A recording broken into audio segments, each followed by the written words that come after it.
Well, you may have seen warnings on your cell phone before for bad weather, perhaps, or a missing child.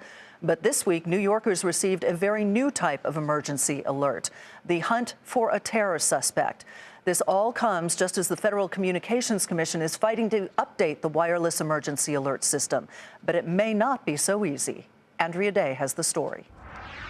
Well, I didn't think that the carriers would really make such a fuss about this. A fuss, he says, that's been quietly brewing between wireless carriers and the government. It's really, really intriguing. It came to light early this week after millions of New Yorkers woke up to this.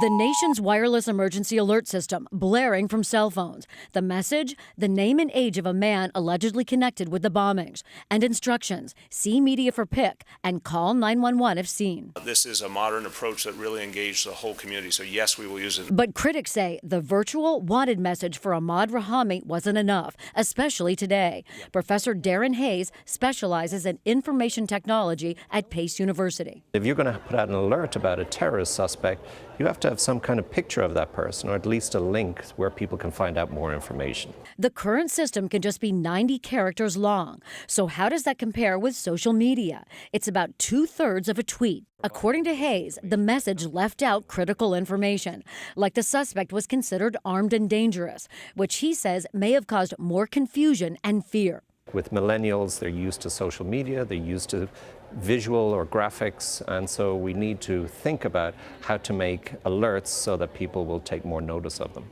The FCC wants to update the system with longer messages, images, URLs, and better targeting. But some wireless carriers say not so fast. Professor Bob Iannucci, CMU. If we imagine that everyone gets the message all at once because of the broadcast capability, and everyone taps on the URL at the same time, it would have a significant effect on the network. The Wireless Association, CTIA, tells us, quote, the wireless industry is preparing a trial to determine if multimedia capabilities, like photos and videos, could be included in future alerts in a manner that does not cause harmful network congestion or technical issues.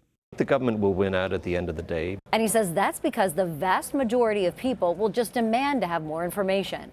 The FCC is scheduled to vote on the proposed update late next week.